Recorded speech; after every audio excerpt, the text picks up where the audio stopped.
கர்த்தருடைய பரிசுத்த நாமத்துக்கு மகிமை உண்டாவதாக. அப்போஸ்தலருடைய நடபடிகள் 6ஆம் அதிகாரம் 8ஆம் வசனம் வாசிப்போம். அப்போஸ்தலர் 6ஆம் அதிகாரம் 8ஆம் வசனம். ஸ்தேவான் விசுவாசத்தினாலும் வல்லமையினாலும் நிறைந்தவனாய் ஜனங்களுக்குள்ளே பெரிய அற்புதங்களையும் அடையாளங்களையும் செய்தான். ஸ்தேவானுடைய வாழ்க்கையை குறித்து நாம் இந்த மாலை வேளையிலே பார்க்க போகிறோம். உங்களுக்கு ஓரளவு தெரிந்திருக்கலாம். இப்பொழுதும் நம்முடைய பக்தி விருத்திக்கு ஏதுவாக நாம் ஒரு விசை அதை சிந்திப்பது நலமாக இருக்கும் என்று விசுவாசிக்கிறேன். ஸ்தேவான் புதிய ஏற்பாட்டு சபையினுடைய ஒரு முதுகெலும்பு, புதிய ஏற்பாட்டு சபையினுடைய ஒரு முக்கியமான ஒரு நபர். ஆண்டவராகிய இயேசு கிறிஸ்து போன பின்பு முதல் அவருக்கு அடுத்ததாக தன்னுடைய ஜீவனை இந்த சத்தியத்துக்காக கொடுத்த ஒரு முக்கியமான ஒரு நபர், நமக்கு எல்லாருக்கும் தெரிந்த ஒரு ஆள். ஆனால் இதிலிருந்து நாம் கற்றுக்கொள்ள வேண்டிய சில பாடங்கள் இருக்கிறது. ஒரு வியாதி வரும் பொழுது நாம் சில காரியத்தை கற்றுக்கொள்ள வேண்டும். ஒரு பிரச்சனை வரும் பொழுது அதிலிருந்து நாம் சில காரியங்களை கற்றுக்கொள்ள வேண்டும். சில வறுமை வரும்போது நாம் சில காரியங்களை கற்றுக்கொள்ள வேண்டும். சில நிந்தைகள் அவமானங்கள் வரும் பொழுது நாம் சில காரியங்களை கற்றுக்கொள்ள வேண்டும். ஒவ்வொன்றிலும் ஒவ்வொரு பாடம் உண்டு. அதனால தான் வேதம் சொல்லுகிறது, எறும்பினிடத்துல போய் எதை கற்றுக்கொள். 6 அடி மனுஷனை பார்த்து வசனம் சொல்லுகிறது, சின்ன காத்தாடி மாதிரி ஊதுனா என்ன செஞ்சிடும், ஓடி போயிடும். அதுட்டு போய் ஆண்டவர் எதை கற்றுக்கொள்ள சொல்றாரு, எறும்பினிடத்தில் போய் நீ எதை கற்றுக்கொள், சுறுசுறுப்பை கற்றுக்கொள்ளுங்கிறார். அப்ப நாம் இந்த நாட்களில சில பாதையில போகும் பொழுது சில காரியங்களை கற்றுக்கொள்ள வேண்டும். அதுபோல ஸ்தேவானுடைய வாழ்க்கையிலிருந்து நாம் கற்றுக்கொள்ள வேண்டிய சில பாடங்கள் இருக்கிறது. தாவீது தன்னுடைய வாழ்க்கையில உபத்திரவப்பட்ட போது சங்கீதக்காரன் என்ன சொல்லுகிறான், நான் உபத்திரவப்பட்டதே நல்லது, அதனால் உம்முடைய பிரமாணங்களை கற்றுக்கொள்றேன். வறுமை வரும்பொழுதுதான் சொந்தக்காரன் யாருன்னு கண்டுபிடிக்கலாம், படிச்சிடலாம். போராட்டங்கள் வரும் பொழுது மனைவி யாருங்கிறத படிக்கலாம். வயசாகும் போது பிள்ளைகள் எப்படிப்பட்டவங்க என்ன செய்யலாம், கண்டுபிடிக்கலாம். எப்படி ஒவ்வொன்றிலையும் ஒவ்வொரு பாடம் இருக்கு. அந்த பாடத்தை நம்ம கற்று அதன்படி நம்முடைய வாழ்க்கையில சீரமைத்துக் கொள்ள வேண்டியது அவசியம். முதலாவது ஸ்தேவான். ஸ்தேவான்னா என்ன அர்த்தம் சொல்லுங்க. ஸ்தேவான் என்னது? கிரீடம். முதலாவது அவனுடைய பெயருடைய சரியான அர்த்தம் என்னது? கிரீடம். பிராக்கெட்ல ஜெயத்தின் கிரீடம்னு இருக்கு. அப்போ நாம் இந்த நாட்களில் முதலாவது கிரீடத்தை எதிர்பார்த்து தான் நம்ம போய்கிட்டு இருக்கிறோம். நம்முடைய வாழ்க்கையில நமக்கு ஒரு கிரீடம் உண்டு. அதை சத்துருவின் வல்லமையில் என்ன செய்யக்கூடாது, எடுக்க விட கூடாது.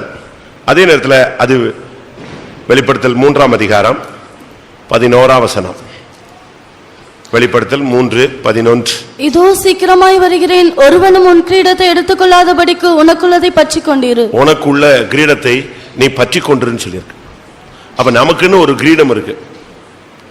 இந்த உலகத்துல நமக்கு ஒரு கிரீடம் இருக்கிறது. பரலோகத்துல போன பின்பு நமக்கு ஒரு கிரீடம் இருக்கிறது. இந்த உலகத்துல மகிமையின் கிரீடத்தை நாம் சூடிக்கொள்ளும்படியாக இந்த உலகத்துல நமக்கு கொடுக்கப்படுகிற கிரீடம் என்னன்னு சொன்னா, லேவியராகமம் 21:12 படி இந்த உலகத்துல நமக்கு ஒரு கிரீடத்தை தேவன் கொடுக்கிறார். பசுத்த ஸ்தலத்தில் இருந்து புறப்படாமலும் தன் தேவனுடைய பசுத்த ஸ்தலத்தை பசுத்த குலைச்சலாக்காமலும் இருப்பானாக. அவனுடைய தேவனின் அபிஷேக தைலம் என்னும் கிரீடம் அவன் மேல் இருக்கிறதே. நான் அபிஷேக தைலம் என்னும் கிரீடத்தை கொடுத்து, இந்த கிரீடத்தை வச்சுக்கிட்டு நீ இந்த உலகத்துல வாழ்ந்து மகிமையில போய் என்ன செய்யணும், ஜெயத்தின் கிரீடத்தை நீ என்ன செய்யணும், பெற்றுக்கொள்ளணும். அதனால இந்த உலகத்துல இருக்கிற வரைக்கும் இந்த கிரீடத்தை விட்டுவிடக்கூடாது. இந்த அபிஷேகத்தை வேறொரு வல்லமை எடுத்துக்கொள்ள முடியாதபடி நீங்கள் பற்றி கொண்டிருக்க வேண்டியது அவசியம். இந்த கிரீடம் விழக்கூடாது. புலம்பல் நீங்க பாத்தீங்கன்னு சொன்னா 5ஆம் அதிகாரம் 16ஆம் வசனம். புலம்பல் 5:16. எங்கள் தலையில் இருந்து கிரீடம் விழுந்தது, ஐயோ நாங்கள் பாவம் செய்தோமே. எப்ப நம்ம பாவம் செய்யறோமோ இந்த அபிஷேக தைலம் என்னும் கிரீடம் நம்ம தலையில இருந்து என்ன செய்யுது, கீழே விழுந்துருது. நீங்க வேதத்தை படிச்சு பார்த்தா சவுலை குறித்து நீங்க படிச்சு பார்த்தீங்கன்னா அவன் தற்கொலை பண்ணி செத்துட்டான். தற்கொலை பண்றதுக்காக ஈட்டியை நெட்டி அதுல விழுந்தாச்சு. ஆனா அவனுடைய உயிர் என்ன செய்யல, போகல. இப்ப அவனுடைய உயிர் போகாத பட்சத்துல ஒரு அமலேக்கியன் வர்றான், என்னை கொன்றுங்கிறான். அவர் பிழைக்க மாட்டார்னு இவன் நெஞ்சிடறான், அவனை கொன்னுறான். கொன்னுட்டு அவன் கையில எடுத்துட்டு போனது எதை? அந்த அமலேக்கியன் அவனை கொன்று போட்டு அவனிடத்திலிருந்து அவன் அடையாளமாக எடுத்துக்கொண்டு போனது எது? 2 சாமுவேல் 1 அதிகாரத்தில் நான் பார்க்கும் பொழுது 10ஆம் வசனத்தில், அவர் தலையின் மேல் இருந்த முடியை நான் எடுத்துக்கொண்டு இங்கே கொண்டு வந்தேன். அப்ப சத்துரு முதல்ல எடுக்கிற ஒரு காரியம் என்னது? நம்முடைய தலையில இருக்கிற முடிங்கிறது அந்த இடத்துல சொல்லப்பட்டது என்னது? கிரீடம். சவுலின் தலையில் இருந்த முடினா முடியை வெட்டிட்டு போல, இங்கிலீஷ்ல என்னது? கிரவுன். அவனுடைய தலையில இருந்த அந்த கிரீடத்தை சாத்தான் அந்த அமலேக்கன் எடுத்துட்டு போயிட்டான். அப்ப இதுல இருந்து என்ன விளங்கி கொள்ளுகிறோம்? தேவன் நமக்கு கொடுத்த கிரீடமாகிய அபிஷேக தைலத்தை நாம் என்ன செய்யக்கூடாது? விளவும் விடக்கூடாது, இழந்து போகவும் விடக்கூடாது. அதை எப்பொழுதும் பற்றி கொண்டே இருக்கணும். அப்படி நாம் இந்த உலகத்தில் அந்த கிரீடத்தை பற்றி கொண்டிருந்து இந்த ஊழியத்தை, இந்த வாழ்க்கையை செய்தால் நமக்கு மகிமையில விதவிதமான கிரீடங்கள் தேவன் நமக்கு கொடுக்கிறார். அது ஒரு சப்ஜெக்ட். அந்த சப்ஜெக்டுக்கு இப்ப நம்ம என்ன செய்யறதில்ல, தலையை போடுறதில்ல. கிரீடங்கள் அப்படிங்கிறது அது ஒரு சப்ஜெக்ட், அது ஒரு பெரிய பாடம், அது 10 நாள் பேசலாம். ஆனா இந்த கிரீடம் ஈவன் ஆண்டவர் புதிய ஏற்பாட்டு சபையில கொடுத்த முதல் கிரீடம் யார்தான்? ஸ்தேவான் தான். அவன் ஜெயத்தின் கிரீடம். இந்த உலகத்துல நீங்க இப்ப சபையில இருக்கீங்க. இந்த நாசரேத் சபைக்கு நீங்கள் ஒரு கிரீடமாக இருக்கணும். இல்ல நாசரேத்தில் உள்ள ஊழியக்காரங்களுக்கு நீங்கள் ஒரு கிரீடங்களாக இருக்க வேண்டும். இந்த சபையில உன்னை ஒரு கிரீடமா வச்சிருக்கிறார். அப்படித்தான் வேதம் சொல்லுகிறது. 1 தெசலோனிக்கேயர் 2 அதிகாரம் 19ஆம் வசனம். எங்களுக்கு நம்பிக்கையும் சந்தோஷமும் மகிழ்ச்சியின் கிரீடமுமாயிருப்பவர்கள் யார்? நம்முடைய கர்த்தராகிய இயேசு கிறிஸ்து வரும்போது அவருடைய சன்னிதானத்திலே நீங்கள் அல்லவா அப்படி இருப்பீர்கள். எங்களுக்கு கிரீடமும் மகிழ்ச்சியுமா இருப்பவர்கள் யார்? நீங்க தான். ஒவ்வொரு ஊழியக்காரனுக்கும் ஒவ்வொரு தேவனுடைய பிள்ளைகள் கிரீடங்கள். சபை விசுவாசிகள் என்பவர்கள் கிரீடங்கள். எங்களுக்கு மகிழ்ச்சியும் கிரீடமுமா இருக்கிறவர்கள் யார்? நீங்கள் தான் என்று பவுல் பேசுகிறார். இன்னொரு வசனம் சொல்றேன், பிலிப்பியர் 4 அதிகாரம் 1 வசனம். பிலிப்பியர் 4:1. ஆதலால் எனக்கு பிரியமும் வாஞ்சையுமான சகோதரரே, எனக்கு சந்தோஷமும் கிரீடமும் ஆனவர்களே, எனக்கு சந்தோஷமும் கிரீடமும் ஆனவர்களே. ஊழியர்களுக்கு நாம் ஒரு சந்தோஷமா இருக்கணும். ஊழியர்களுக்கு விசுவாசிகள் ஒரு கிரீடம், சபைக்கு ஒரு விசுவாசி கிரீடம். அப்ப இந்த கிரீடங்கள் ஜெயத்தின் கிரீடங்களா மாறணும்.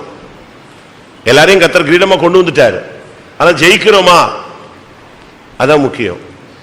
இந்த ஸ்தேவானை அவனுடைய பெயர் வைக்கும் போதே அழகா பெயர் வைக்கிறாங்க, ஸ்தேவான், ஜெயத்தின் கிரீடம். ஒவ்வொரு விசுவாசியையும் ஒவ்வொரு ஊழியக்காரனையும் கர்த்தர் கொண்டு வர்றது நோக்கமே ஜெயிப்பான்கிற ஒரு நம்பிக்கை தான். கிருபை கொடுத்தா, விசுவாசம் கொடுத்தா, பரிசுத்தம் கொடுத்தா, அபிஷேகம் கொடுத்தா, வெளிப்படுத்தல் கொடுத்தா, தரிசனம் கொடுத்தா, அவனுக்கு இன்னும் வல்லமை கொடுத்தா அவன் என்ன செய்வான்? நிச்சயமாய் ஜெயிப்பான். அதான் அதனுடைய நோக்கம். அந்த தோட்டக்காரன் சொல்றான், நான் கொத்தி எரு போட்டு நான் கொண்டு வரேன், அது நிச்சயமா என்ன செய்யும்? கனி கொடுக்கும்.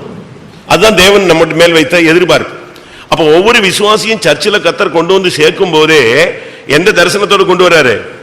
ஒருவேளை நீங்க வியாதியில வரலாம், இல்ல பிசாசு பிடிச்சு வரலாம், இல்லாவிட்டா நீங்க தரித்திரத்துல வரலாம், இல்ல ஏதோ ஒரு மைண்ட் குழப்பத்துல நீங்க வரலாம். ஆனா உங்களை கொண்டு வரும் பொழுது தேவனுடைய தரிசனம் என்னன்னா, இவன் சபையில ஒரு கிரீடமா இருப்பான். அதுதான் அவருடைய எதிர்பார்ப்பு. ஒரு பிள்ளை பிறக்குது, பிறக்கும் போது அந்த பிள்ளைய பத்தி அந்த தாய் தகப்பனுக்கு என்ன நோக்கம் இருந்துச்சு தெரியுமா? நோவா பிறக்கும் போது அந்த தாய் தகப்பனுக்கு இருந்த நிச்சயம் என்ன? ஆதியாகமம் 5 அதிகாரம் 29 வசனம். கர்த்தர் சபித்த பூமியிலே நமக்கு உண்டான வேலையிலும் நம்முடைய கைகளின் பிரயாசத்திலும் இவன் நம்மை தேற்றுவான் என்று சொல்லி அவனுக்கு நோவா என்று பெயரிட்டான். அவன் பிறக்கும் போதே அந்த அம்மா அப்பாவுடைய நிச்சயம் என்ன? அந்த அம்மா அப்பாவுடைய எதிர்பார்ப்பு என்ன? கர்த்தர் சபித்த பூமியில் நமக்கு இருக்கிற இவ்வளவு கஷ்டமான வேலையில நம்முடைய கைகளின் பிரயாசத்துல இவன் நம்மை தேற்றுவான். இதுதான் அந்த பிள்ளையை குறித்த பிறக்கும் போதே அவங்களுடைய திட்டம். ஆனா ஆண்டவருடைய திட்டம் இதை விட டாப்பா இருந்துச்சு. இவனை வச்சு ஒரு சந்ததியை நிறுத்தி முழு உலகத்தை அழித்து இவன் என்ன செய்யணும், பேழையை உருவாக்கி காப்பாற்ற வைக்கணும், 120 வருஷம் இவனை பிரசங்கம் பண்ண வைக்கணும்னு தான் தேவனுடைய திட்டம். ரெண்டுமே என்ன செஞ்சது, நிறைவேறினது. அப்ப நம்மை, என்னை, உங்களை சபையில கொண்டு வந்து வைக்கும் போதே கர்த்தர் ஒரு கிரீடமாகத்தான் சபையில கொண்டு வந்து வைக்கிறார். அப்படி கிரீடமா மாறுறதுக்கு அவனுக்கு என்ன பண்றார், அதுதான் நம்முடைய சப்ஜெக்ட். அதுக்கு வருவோம். இப்ப சபையில ஒரு சின்ன குழப்பம். அன்றைக்கு இருந்த சபையில அப்போஸ்தலர் 6ஆம் அதிகாரம் 1ஆம் வசனம். அப்போஸ்தலர் 6:1. அந்நாட்களிலே சீஷர்கள் பெருகின போது கிரேக்கரானவர்கள் தங்கள் விதவைகள் அன்றாட விசாரணையில் திட்டமாய் விசாரிக்கப்படவில்லை என்று எபிரேயருக்கு விரோதமாய் முறுமுறுத்தார்கள். அன்னைக்கு ஜனங்கள் பெருக ஆரம்பிச்சாங்க.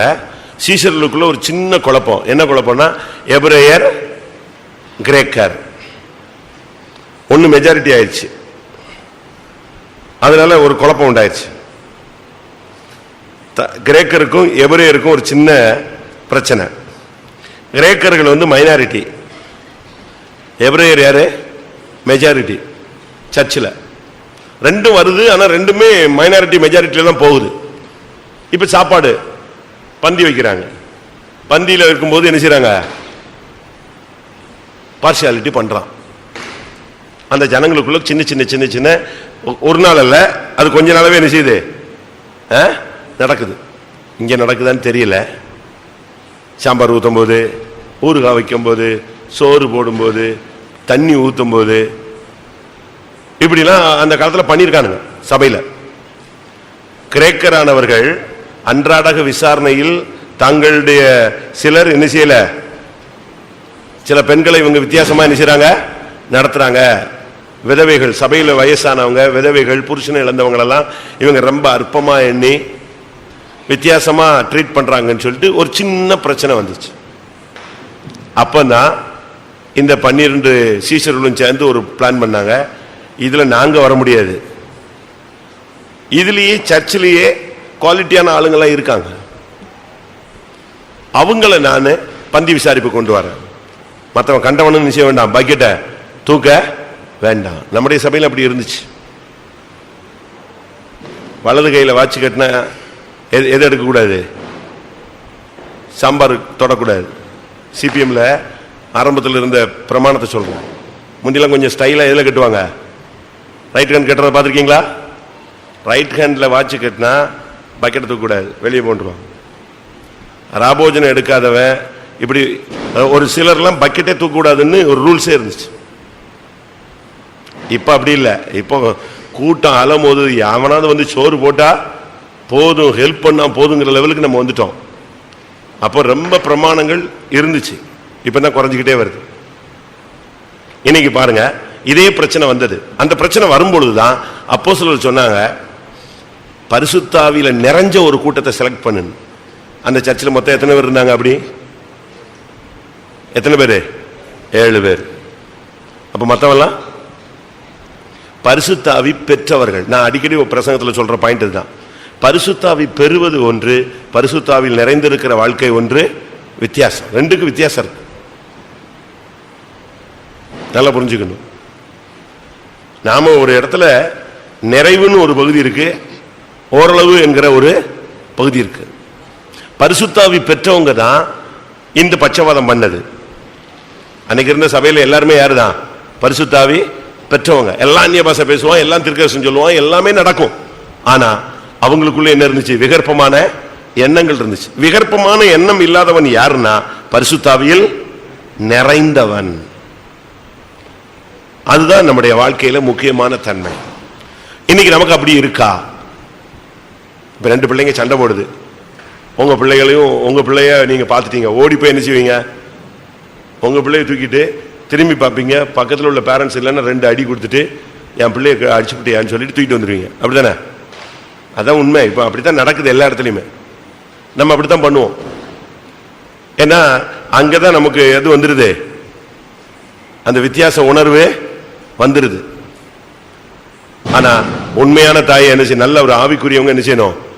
போய் நம்ம பிள்ளைய 2 அடி அடிச்சுட்டு எங்க வந்துடணும், இழுத்துட்டு வரணும். அடுத்தவன் பிள்ளைய அடிச்சுட்டு நீ நினைச்ச கூடாது உன் பிள்ளைய இழுத்துட்டு வந்துடக்கூடாது. அப்படின்னா காக்கைக்கு தன் குஞ்சு பொன் குஞ்சு மாதிரி ஆயிடும். நாம இந்த நாட்களில் எப்படி இருக்கிறோம் பாருங்க. பரிசுத்தாவி பெற்ற சபையில கிரேக்கர் எபிரேயர்ங்கிற வித்தியாசம் வந்த பொழுது அதை நிவர்த்தி செய்ய அப்போஸ்தலர்கள் ஏற்படுத்தின ஒரு கூட்டம் தான் யாரு? பரிசுத்தாவியில் நிறைந்தவர்கள். இந்த பரிசுத்தாவியின் நிறைவுங்கிறதுடைய அடுத்த ஸ்டெப்பை சொல்றேன். பரிசுத்தாவி நிறைஞ்சா அடுத்த ஸ்டெப்பும் நிறையும். ஒரு தீர்க்கதரிசியினுடைய மனைவி எலிசாட்ட சொல்றா, என் புருஷன் செத்து போயிட்டாரு, ஆனா கடன் வாங்கிட்டே நெஞ்சிட்டாரு, செத்து போயிட்டாரு. அப்ப அவன் கேட்கறான், வீட்டுல என்ன இருக்குன்னு. ஒரு குடம் என்ன இருக்கு? அப்ப இருக்கிற குடத்தெல்லாம் வாங்கிட்டு வா, இதை ஊத்திக்கிட்டே இரு, அது நிரம்பிக்கொண்டே இருக்கும். ஒரே குடம் தான், ஊத்த ஊத்த நெஞ்சுக்கிட்டே இருந்துச்சு, நிறைந்து கொண்டே இருந்ததாக பைபிள் சொல்லுகிறது. அதுபோல பரிசுத்தாவிங்கிற ஒரு நிறைவு இருந்தா போதும். பரிசுத்தாவி ஃபுல்லா இருந்தா அடுத்தது என்ன செய்யும்? நிறைய 4 நிறைவு உண்டாகும். அதை நாம் இன்னைக்கு படிக்க போறோம். அப்போஸ்தலர் 6ஆம் அதிகாரம் 3ஆம் வசனம். ஆதலால் சகோதரரே, பரிசுத்த ஆவியும் ஞானமும் நிறைந்து, பரிசுத்த ஆவியும் ஞானமும் நிறைந்து. 5ஆம் வசனம். இந்த யோசனை சபையார் எல்லாருக்கும் பிரியமாயிருந்தது. அப்பொழுது விசுவாசமும் பரிசுத்த ஆவியும் நிறைந்தவனாகிய முதல்ல பாருங்க, ஸ்தேவானையும், பரிசுத்த ஆவியும் ஞானமும் நிறைந்தது. அடுத்து இப்பொழுது எது? விசுவாசமும் பரிசுத்த ஆவியும் நிறைந்தது. 1 2 3 வந்துருச்சா? சரி. 8ஆம் வசனம். ஸ்தேவான் விசுவாசத்தினாலும் வல்லமையினாலும் நிறைந்தவனாய். பாருங்க, 4 நிறைவு இருக்கு. 1 நிறைஞ்சா, பரிசுத்தாவி நிறைஞ்ச உடனே அங்க ஞானத்தின் நிறைவு வருகிறது. ஞானத்தின் நிறைவு வந்த உடனே விசுவாசத்தின் நிறைவு வருகிறது. விசுவாசத்தின் நிறைவு வரும் பொழுது வல்லமையின் நிறைவு வருகிறது. புரிஞ்சுக்கிட்டீங்களா? ஒன்னோட ஒண்ணு அது லிங்க் ஆயிட்டு. ஒரு பாத்திரத்தை நிரப்பின உடனே அடுத்த பாத்திரம் தூக்கி வச்சா என்ன செய்யும்? பரிசுத்த ஆவி நிறைவு, ஞானத்தின் நிறைவு, விசுவாசத்தின் நிறைவு, வல்லமையின் நிறைவு. இந்த 4மே நிறைந்த ஒரு ஆள் தான் யாரு? ஸ்தேவான். அவன் ஜெயிப்பானா தோத்துருவானா? யோசிச்சு பாருங்க. அவனுக்கு 4 சப்ஜெக்டும் ஃபுல்லா இருக்கு, சென்டம் அடிச்சு நிக்கிறான். அவன் பரிசுத்தாவி நிறைந்தவன். அடுத்த ட்ராக் திருப்பி விட்டா ஞானம் நிறைந்தவன், அடுத்த திருப்பி விட்டா விசுவாசம் நிறைந்தவன், அடுத்த திருப்பி விட்டா வல்லமை நிறைந்தவன். எப்படி ஒரு மனுஷனால இப்படி வாழ முடிஞ்சது? அதுக்கு காரணம் முதலாவது பரிசுத்தாவின் நிறைவுக்கு இடம் கொடுத்தான். பரிசுத்தாவின் நிறைவு நமக்கு வரும் பொழுது நம்முடைய வாழ்க்கையே மாறும். அதனாலதான் பைபிள் சொல்லுகிறது, நிறைவானது வரும் பொழுது குறைவானது சுத்தமா ஒளிஞ்சிடும்.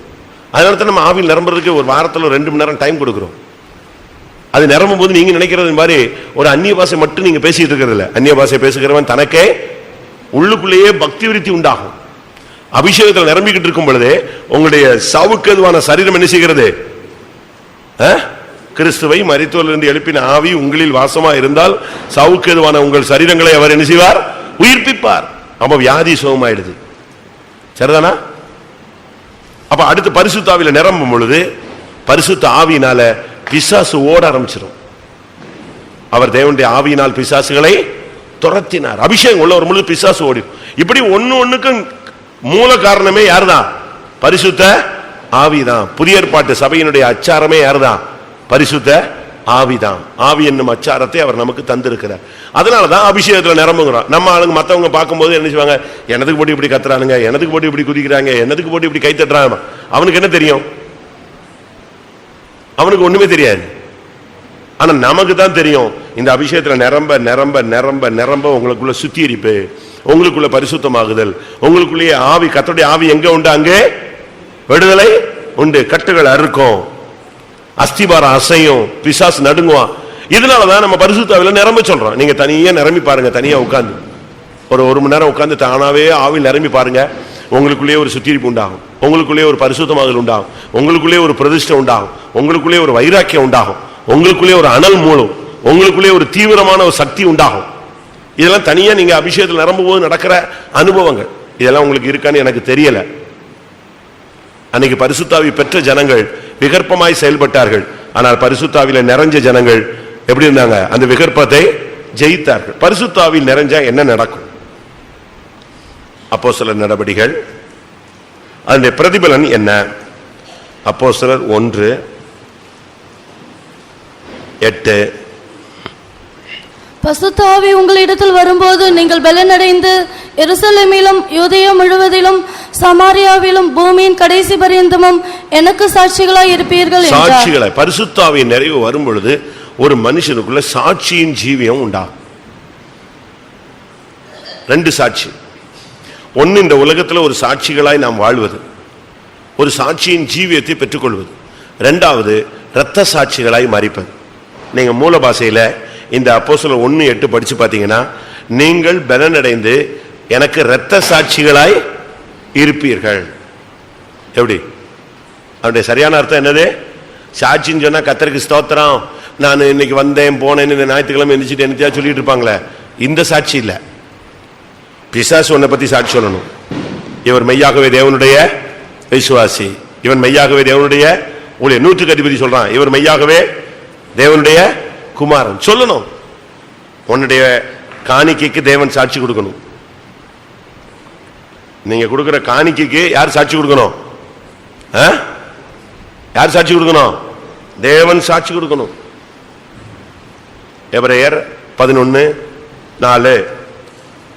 விசுவாசத்தினாலே ஆபேல் காயினுடைய பலியிலும் மென்மையான பலியை தேவனுக்கு செலுத்தினான். அதனாலே அவன் நீதிமான் என்று சாட்சி பெற்றான். அவனுடைய காணிக்கைகளை குறித்து தேவனே சாட்சி கொடுத்தார். நீதிமான் என்று தேவன் சாட்சி சொல்லணும், காணிக்கை பத்தி சாட்சி கொடுக்கணும். அடுத்த வசனத்துல ஏனோக்கை குத்தி சொல்லி இருக்கிறது, இவன் பிரியமானவன் என்று சாட்சி கொடுக்கணும். அபிஷேகம் நிரம்பும் பொழுது உனக்கு தானாவே சாட்சி. உன்னைய பத்தி ஊழியக்காரங்க சொல்லுவாங்க, இவன் நல்ல சாட்சி உள்ள பையன்தான். ஒரு விசுவாசி சொல்லுவாரு, அவர் மாதிரி விசுவாசி நான் பார்த்ததே கிடையாது. அப்படி ஜெபம் பண்ணுவாரு, விசுவாசத்துல நிப்பாரு, போராட்டத்துல நின்னாரு, விசுவாசத்தை காத்து கொண்டாரு. பிசாசு சொல்லணும், உண்மையாகவே அவன் நல்லவன் தான். ஆண்டவர் பரலோகம் சொல்லணும், அவன் உண்மையாகவே விசுவாசி. ஆவி, ஜலம், ரத்தம், பரலோகத்தில் சாட்சியிடுகிறவைகள் 3. இப்படிலாம் பைபிள்ல எத்தனையோ வசனங்கள் வரிசையா சொல்லப்பட்டிருக்கு. இன்னைக்கு நம்ம எத்தனை பேர் சாட்சியா ஜீவிக்கிறோம்? பரிசுத்த ஆவி உங்களிடத்தில் வந்தால் நீங்க சாட்சியா இருக்கணும். உங்களுடைய வாழ்க்கை, உங்களுடைய வார்த்தை, உங்களுடைய பழக்க வழக்கங்கள், உங்களுடைய ஒவ்வொன்றை பத்தி தெய்வம் சாட்சி சொல்லணும். 2 சாட்சி இருக்கு. ஒன்று, இந்த உலகத்துல நீங்கள் சாட்சிகளாய் மாறுவது. 3வது, உன்னுடைய முடிவு ஒரு இரத்த சாட்சியா என்ன செய்யணும்? ஜீவனை கொடுக்கணும். அப்படிப்பட்ட ஒரு வாழ்க்கை இருக்கு. அதனால இவனை பத்தி சொல்லி இருக்கிறது, இவன் நற்சாட்சி நிறைந்தவன்.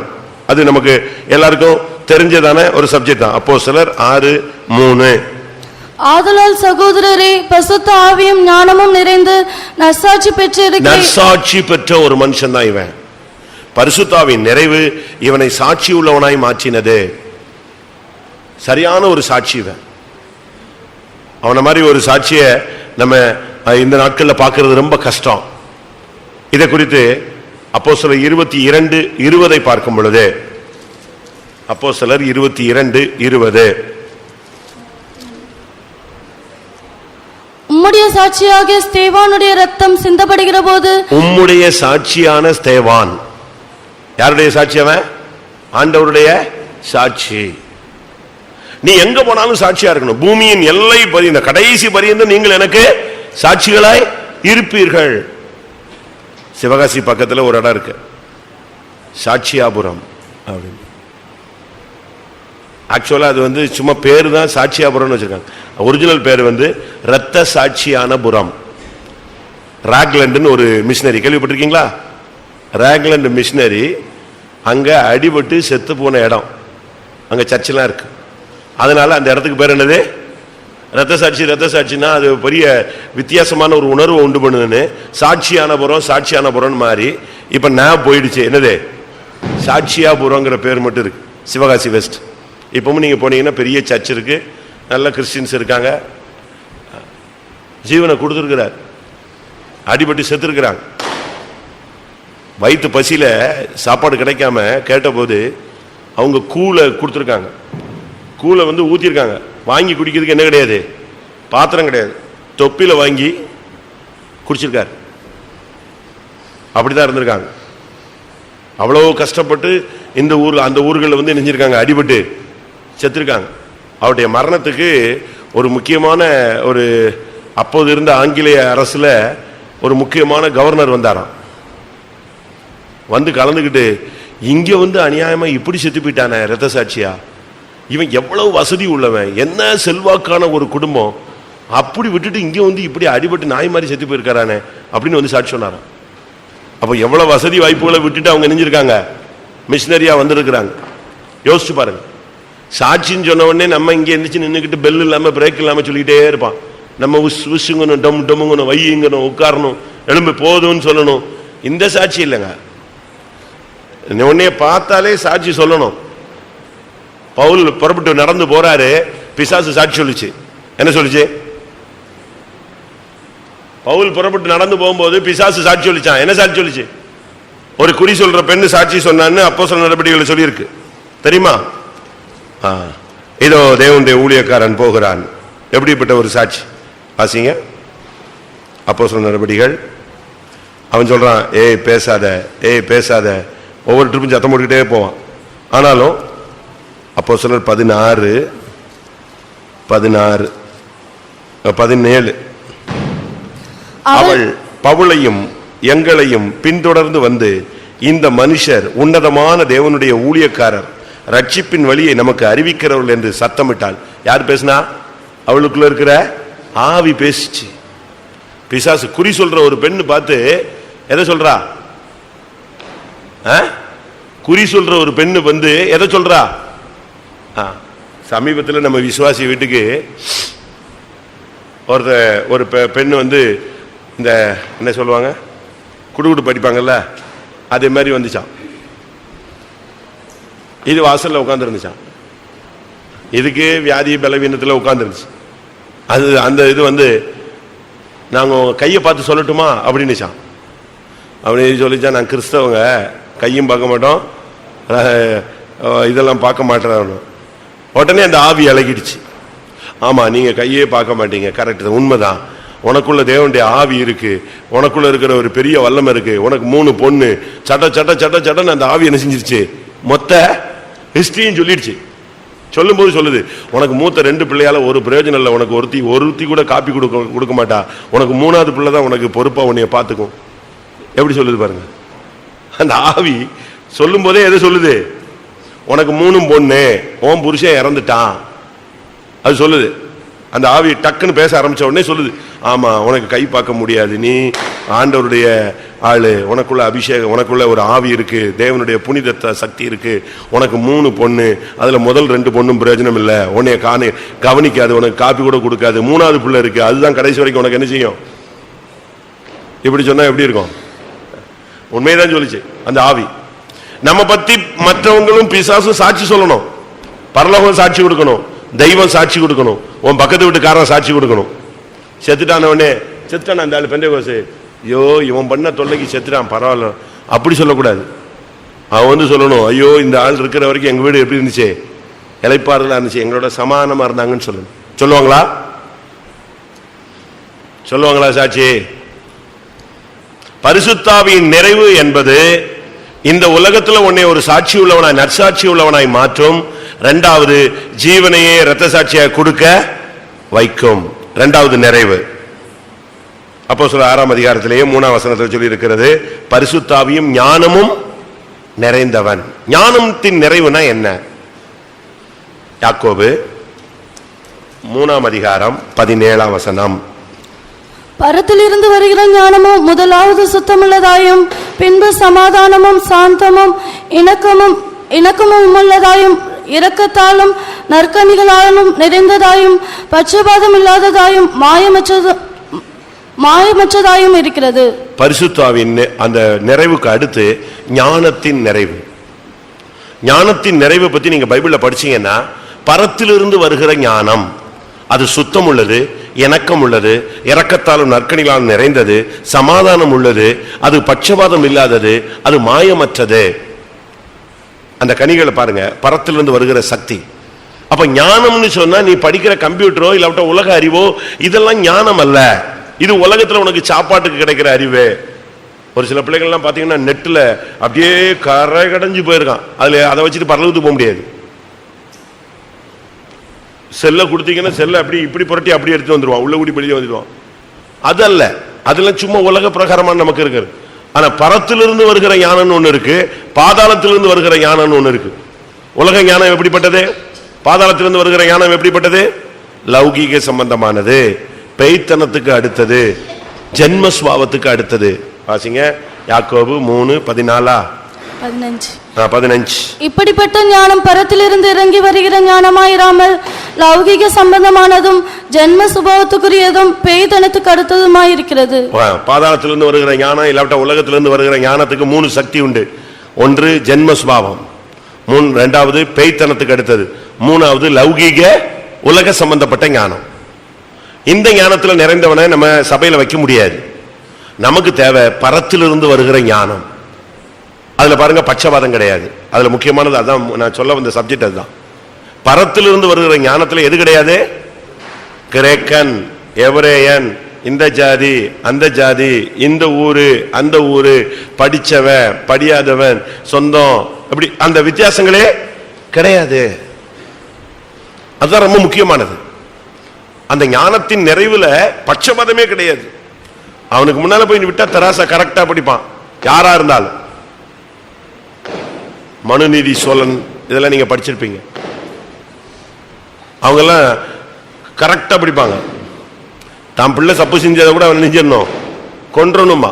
சவுல் வந்து சொல்றான், இன்றைக்கு யுத்தம் முடியறதுக்குள்ள ஒருத்தனும் ஒன்னும் ருசி பார்க்க கூடாது. எல்லாரும் சாப்பிடாம யுத்தம் செய்யறாங்க. யுத்தம் வந்து சாப்பிடாமலே நடக்குது, எல்லாம் டயர்ட் ஆயிடுறாங்க. ஆனா யோனத்தான் போய் எதை செஞ்சிட்டான்? இது தெரியாதனால ஒரு தேன் கூடு கிடைச்சதே அடிச்சு சாப்பிட்டு வெளியே வந்துட்டான். அப்ப அவன் சொல்றான், பாரு என் கண்ணு எவ்வளவு தெளிவா இருக்கு பத்தியா, இன்னைக்கு சாப்பிட்டு இருந்தா நம்ம ஆளுங்க நெஞ்சிருப்பாங்க, நல்லா யுத்தம் பண்ணிருப்பாங்க. கடைசியில விசாரிச்சு பார்த்தா சீட்டு போடுறாங்க, யார் மேல சீட்டு விழுந்துருச்சு? யோனத்தன் மேல. உடனே சவுல் சொன்னான், அவனை கொன்றணும். எப்படிப்பட்ட வார்த்தை! அவன் சொல்றான், அவனை கொல்லணும். என் பையனா இருந்தா கூட தப்பு பண்ணது என்னது? தப்புதான். நீங்க நம்ம அப்படி இருக்குமா? அபிஷேகத்தின் நிறைவில் சவுல் இருந்த போது நடந்த சம்பவம் அதெல்லாம். அபிஷேகம் குறைந்த போது இந்த சம்பவம் நெஞ்சிருச்சு, மாறிடுச்சு, இந்த கிருபை போயிடுச்சு. இன்னைக்கு நமக்குள்ள எத்தனை பேருக்கு இந்த பரிசுத்தாவின் நிறைவு வரும்பொழுது ஞானம் நிறைவு உண்டாகிறது? ஞானம் தன் 7 தூண்களை சித்திரம் தீர்த்து தன் வீட்டை கட்டினது. ஞானத்துக்கு 7 தூண் அப்படின்னா ரவுண்ட் பில்டிங் அது. ஆனா இந்த 7 தூணும் தான் இந்த யாக்கோபு 3:17 சொல்லப்பட்டவைகள். அதுல 7 காரியம் இருக்கும். நீங்க மிங்கிள் பண்ணி கரெக்டா சேர்த்து படிச்சீங்கன்னா வரும்.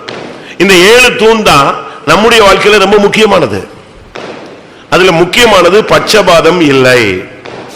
நமக்கு அப்படி இருக்க முடியுமா? ஞானத்தின் நிறைவு வரும் பொழுது உனக்கு பட்சபாதமே இருக்காது. ஞானத்தின் நிறைவு உனக்குள்ள இருந்தா உன்னை எதிர்த்து ஒருத்தனும் பேச மாட்டான். ஞானத்தினுடைய நிறைவினுடைய வெளிச்சத்தை நான் சொல்றேன். அப்போஸ்தலர் 6:10. அவன் பேசின ஞானத்தையும் ஆவியையும் எதிர்த்து நிற்க அவர்களால் கூடாமல் போயிற்று. ஞானத்தை, அவனுடைய ஞானத்தை எதிர்க்க எவனுக்கும் சக்தி கிடையாது.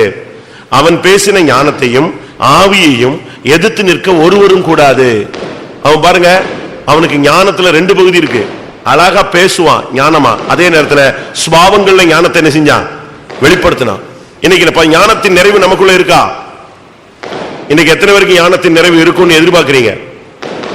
ஞானத்தினுடைய ஸ்டார்டிங் ஸ்டேஜ் சுத்தம், பரிசுத்தம், சாந்தம், சமாதானம், இணக்கம், நற்கனிகள், இரக்கம், பட்சபாதம் இல்லாதது, மாயமற்றது. இப்படித்தான் பைபிள் சொல்லுது. அப்ப ஞானத்தின் நிறைவு, பரிசுத்தாவின் நிறைவு இருந்தா உனக்குள்ள ஞானத்தின் நிறைவு இருக்கும். சரி, இந்த ஞானத்தின் நிறைவுடைய அடுத்த வெளிப்பாடு என்னன்னா, முகம் வந்து தேவதூதன் போல மாறுமா. 6ஆம் அதிகாரம் கடைசி வசனம் 6:15. அப்போஸ்தலர் 6:15.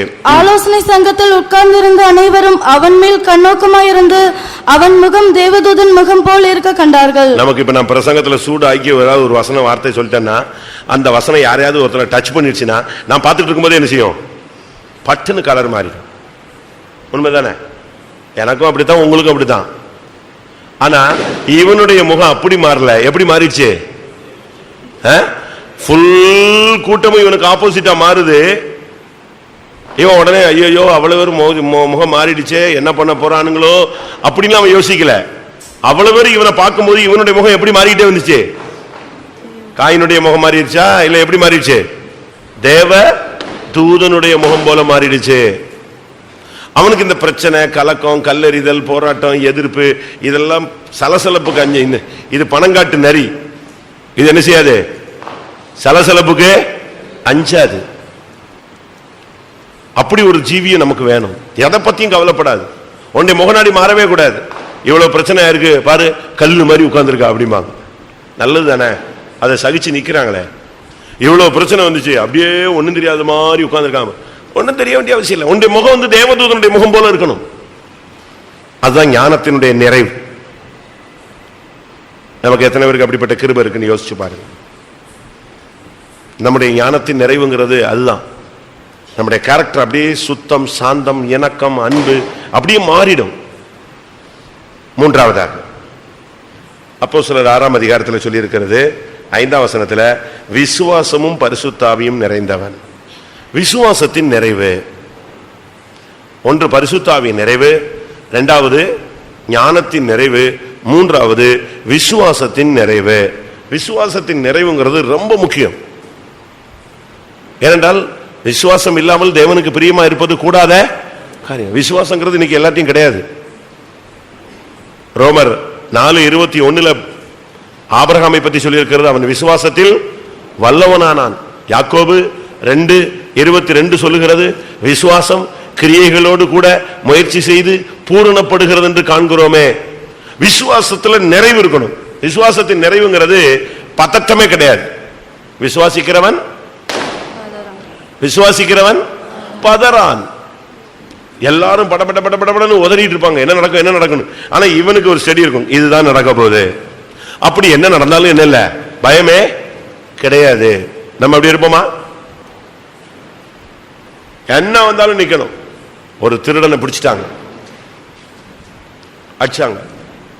உண்மையை சொல்லுன்னு எவ்வளவோ அடிச்சாங்க. அவனாவது உண்மையாவது சொல்றதாவது.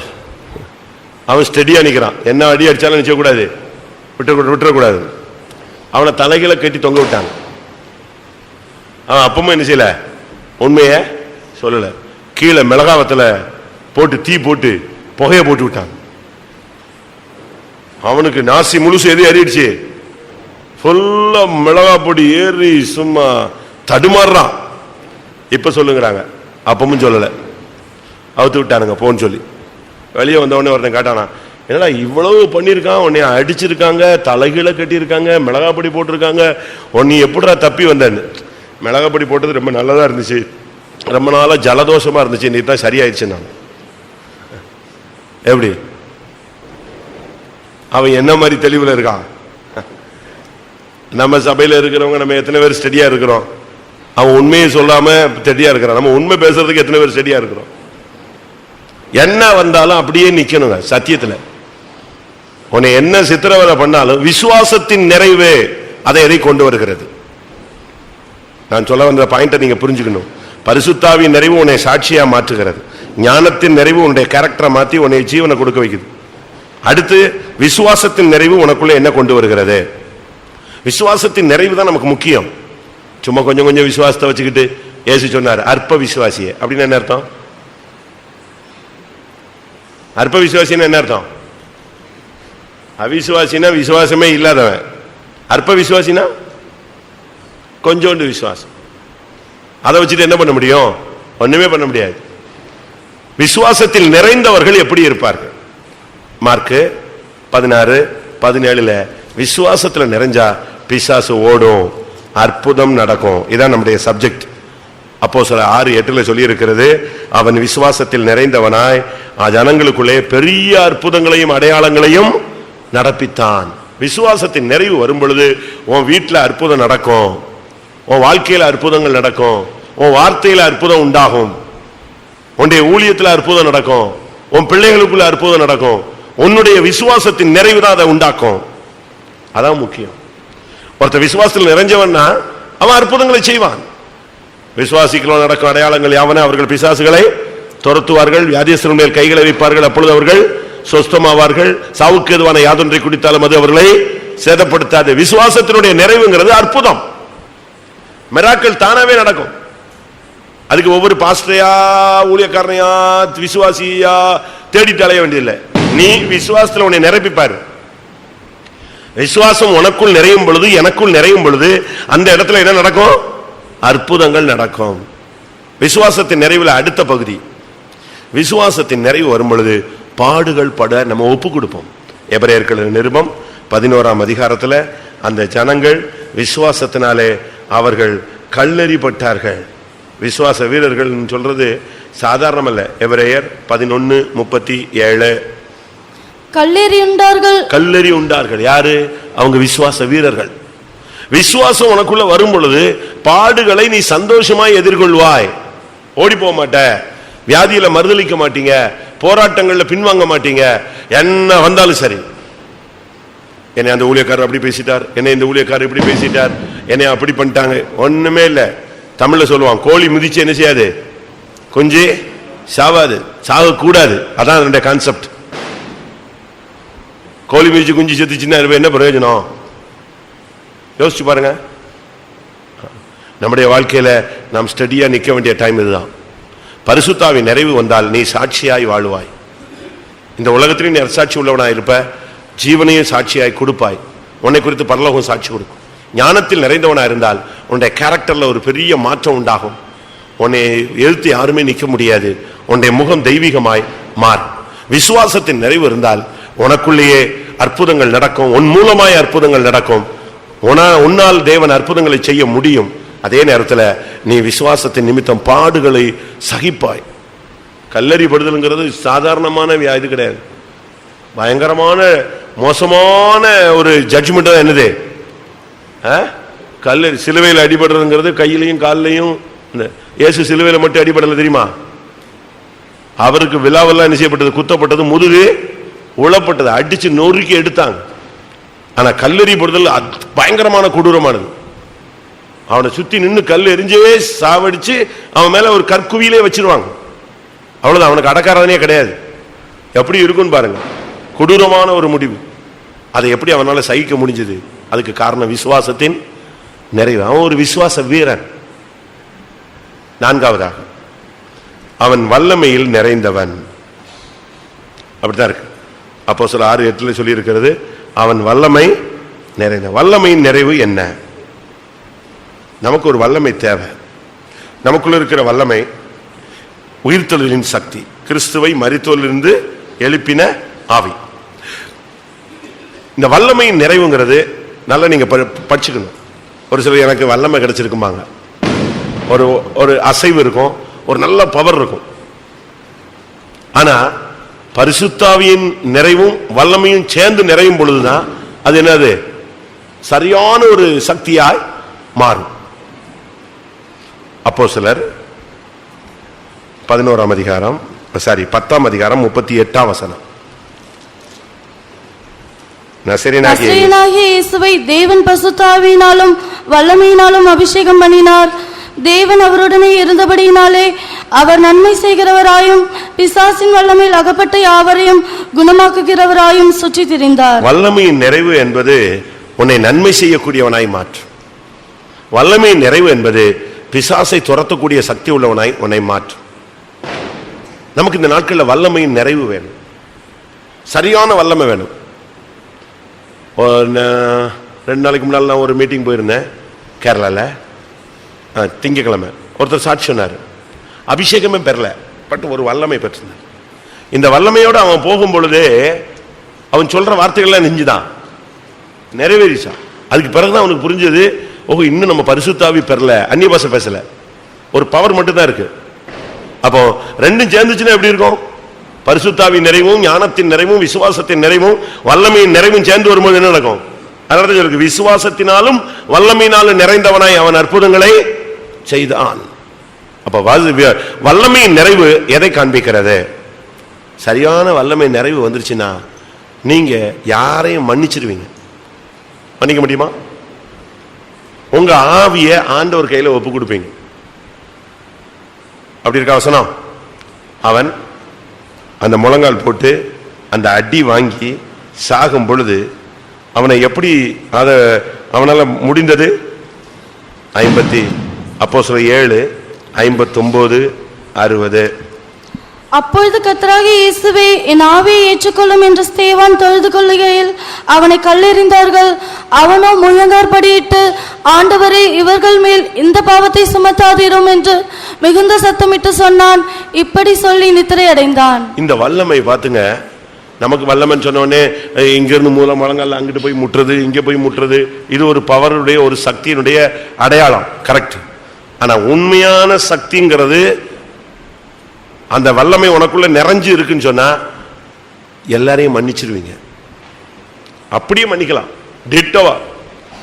என் ஆவியை ஏற்றுக்கொள்ளும். இது யார் செஞ்ச ஊழியம், யார் செஞ்ச முன்மாதிரி? இயேசுவை அப்படியே ஃபாலோ பண்ணாங்க. இயேசு சொல்றார், பிதாவே, என் ஆவியை ஒப்புவிக்கிறேன். இதை பார்த்துக்கிட்டே இருந்தான். பாத்தீங்களா, இவன் சிலுவை கிட்ட அதே பிராக்டிஸை எங்க கொண்டு வந்துட்டான். தனக்கு ஓட்ட முடியும் போது, கர்த்தராகிய இயேசுவே, என் ஆவியை ஒப்பு கொடுக்கிறேன். எவ்வளவு அருமையான ஒரு வார்த்தை. செய்ய முடியுமா நமக்கு? கர்த்தராகிய இயேசுவே, என் ஆவியை ஏற்றுக்கொள்ளும் என்று தொழுது கொள்ளுகையில் அவனை கல்லெறிந்தார்கள். அவனோ முழங்கால் படியிட்டு சத்தமிட்டு, பிதா தேவனே, இவர்கள் மேல் இந்த குற்றத்தை சுமத்தார். இது யார் சொன்னது? இது யார் சொன்னதுதான்? இயேசு சொன்னது. ஆவியை ஒப்பு கொடுத்தது இயேசுதான். மன்னிச்சிட்டு போனது யாருதான்?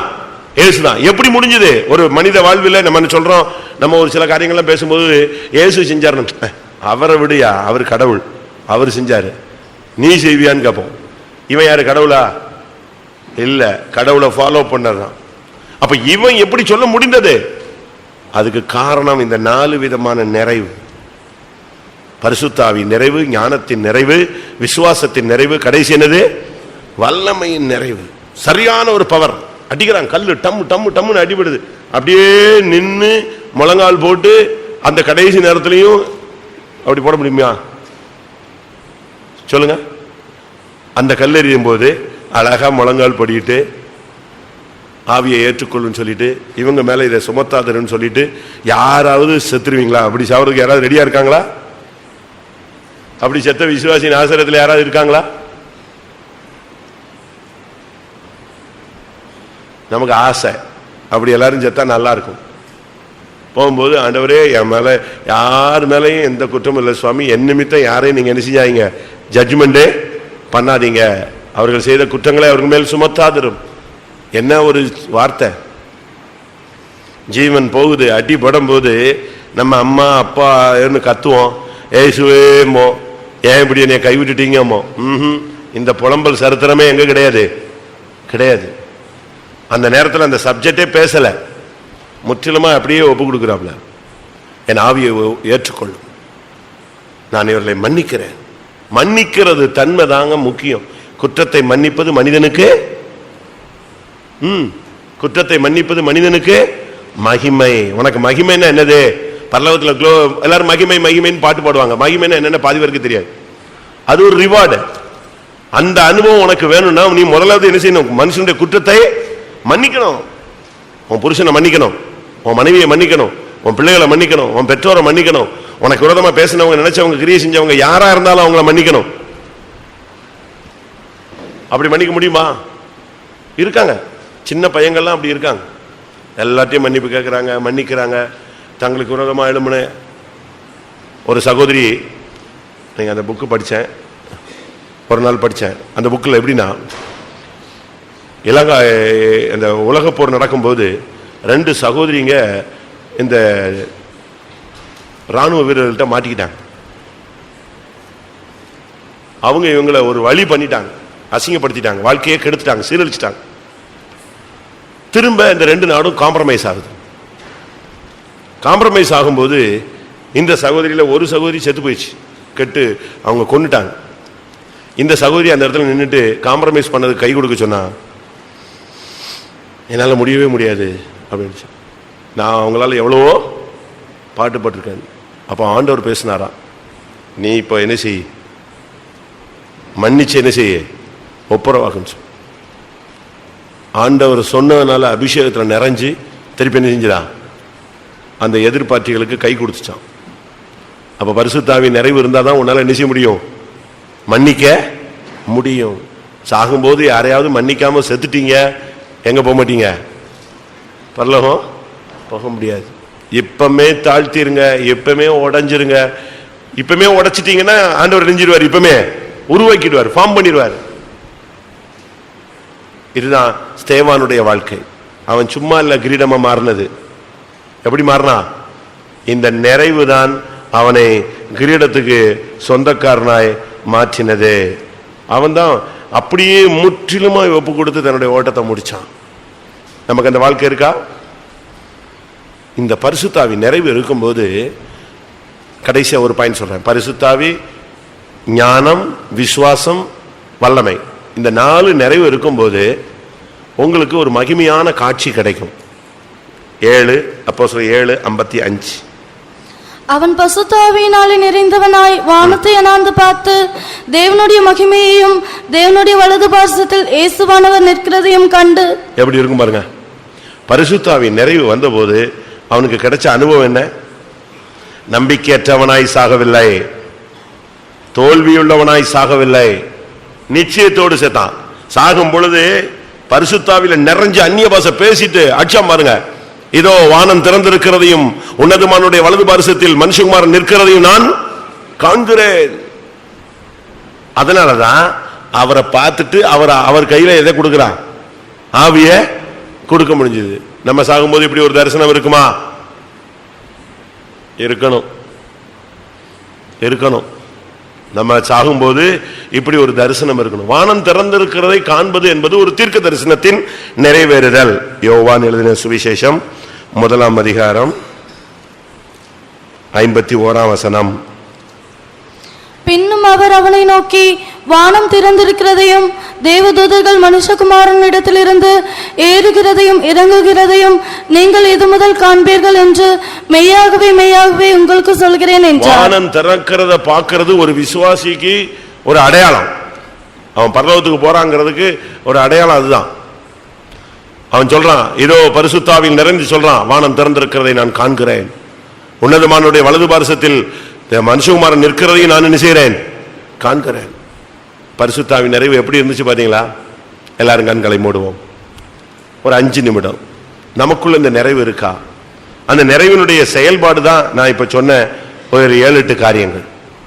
நமக்கு அந்த பரிசுத்தாவின் நிறைவு இல்லைன்னா இந்த ரிசல்ட் இருக்காது.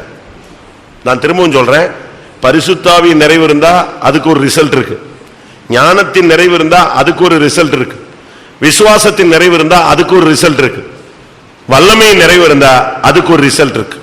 இந்த 4 சேர்ந்து இருந்தா அதனுடைய ரிசல்ட் வானம் திறக்கிறதை நீங்கள் பார்க்கலாம். எல்லாரும் கண்களை மூடுவோம். ஒரு 2-3 நிமிஷம் இந்த வசனங்களுக்கு நம்மை ஒப்பு கொடுப்போம். இப்படிப்பட்டவர்கள் தான் சபைக்கு இல்லாவிட்டால் ஆண்டவருக்கு கிரீடங்களாக மாறுகிறார்கள். உங்களை இன்னைக்கு கர்த்தர் சபைக்கு கிரீடமா வச்சிருக்கிறார். இனி பரலோகத்தில் ஆண்டவருடைய கிரீடங்கமாய் நீங்கள் மாறுவீர்கள். பரலோகத்தில் உங்களுக்கு ஒரு கிரீடத்தை கர்த்தர் சூட்டுவார். நாம் ஒரு ஜெயத்தின் கிரீடங்களாய் மாறுவோம். ஆமென். கர்த்தாவே, என்னை பரிசுத்தாவினால் நிரப்பும், ஞானத்தினால் நிரப்பும், விசுவாசத்தினால் நிரப்பும், வல்லமையினால் நிரப்பும். பரிசுத்தாவியும் ஞானமும் விசுவாசமும் வல்லமையும் நிறைந்த ஒரு நபராய் என்னை உருவாக்கும். அப்பொழுது நான் சாட்சி உள்ளவனாய் வாழுவேன், உமக்காய் இரத்த சாட்சியாய் மரிப்பேன். அப்பொழுது நான் அற்புதம் செய்யக்கூடியவனாய் மாறுவேன். அப்பொழுது நான் உமக்காய் பாடுபடக்கூடியவனாய் மாறுவேன். அப்பொழுது எனக்குள் பட்சபாதம் இராது, என்னுடைய முகம் உம்முடைய முகம் போல மாறும். அப்பொழுது என்னுடைய ஆவியை உன்னிடத்தில் ஒப்பு கொடுப்பேன்.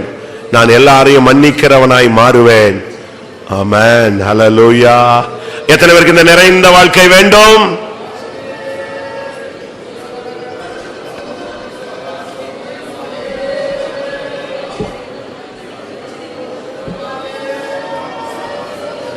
ஹல்லேலூயா, ஹல்லேலூயா.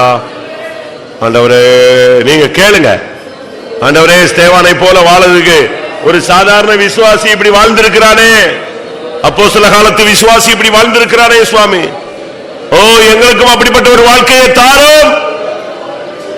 ஓ ரபாகாத்து ரபாகாத்து கரபாலாம் திருவிதிபி ரபாகாது ரகனமானியா. ஜீசஸ்,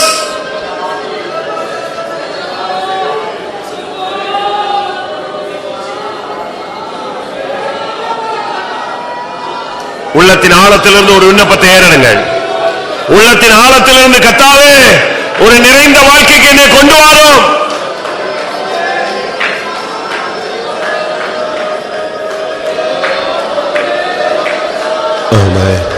ஆமா, எப்ப மன்னிக்க முடியலையோ, எப்ப பாடுகளுக்கு ஒப்பு கொடுக்க முடியலையோ, எப்பொழுது பட்சபாதம் நமக்கு உள்ளே இருக்கிறதோ, எப்பொழுது நமக்குள்ளே சாட்சியின் ஜீவியம் இல்லையோ, அப்பொழுதெல்லாம் நாம் குறைந்தவர்கள். ஆமென். ஆனாலும் கிறிஸ்துவின் நிறைவு நம்மை நிரப்பட்டோம். ஒரு 2 நிமிஷம் ஒப்பு கொடுங்க, ஒரு பவர் வரட்டும். ஸ்தேவானுக்குள்ளே ஆளுகை செய்த அந்த நிறைவின் சக்தி, எல்லாவற்றையும் எல்லாவற்றாலும் நிரப்புகிற அந்த வல்லமை இப்பொழுதே நமக்குள்ளே கடந்து வருவதாக.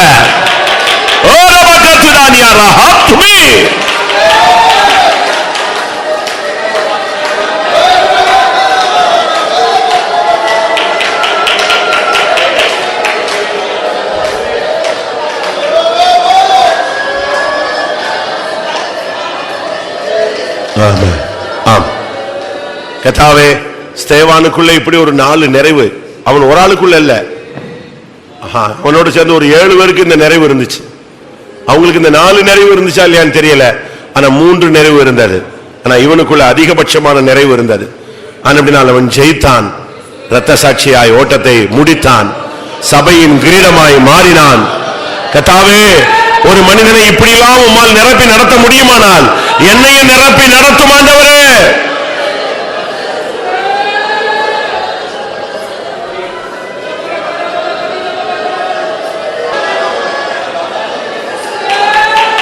Hallelujah, hallelujah, hallelujah, hallelujah. Amen. Adonabana karatibi alabana.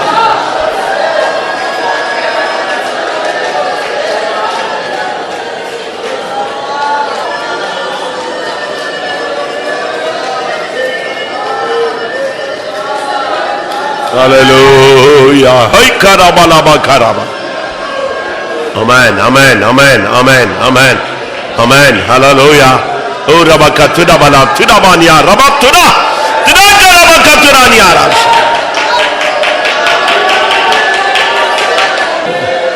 Hallelujah, hallelujah.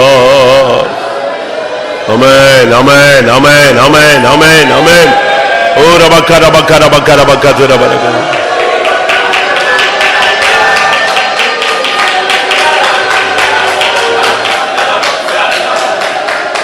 ஆமா, ஆமா. கர்த்தருடைய வார்த்தைகளுக்காக ஸ்தோத்திரம் பண்ணுவோம். நம்மை கிரீடங்களாக சபையில கர்த்தர் வைத்திருக்கிறபடினால ஸ்தோத்திரம் பண்ணுவோம். ஒரு நிறைவுள்ள வாழ்க்கையை தேவன் நமக்கு போதித்தபடினால ஸ்தோத்திரம் பண்ணுவோம். இந்த ஸ்தேவானுடைய இந்த அனுபவங்களை இந்த நாட்களில் பெற்றுக்கொள்ள பயிற்சி வைக்க கர்த்தர் நமக்கு அருள் செய்ய முடியாது. ஸ்தோத்திரம் பண்ணுவோம்.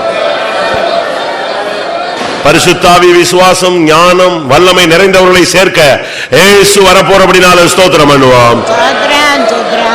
நிறைந்தவர்களாய் அவரை சந்திக்க உதவி செய்ய முடியாது. ஸ்தோத்திரம் பண்ணுவோம். பிதா, குமாரன், பரிசுத்தாவியானவருக்காய் ஸ்தோத்திரம் பண்ணுவோம். எல்லா மகிமையும் அவருக்கே செலுத்தி ஸ்தோத்திரம் பண்ணுவோம்.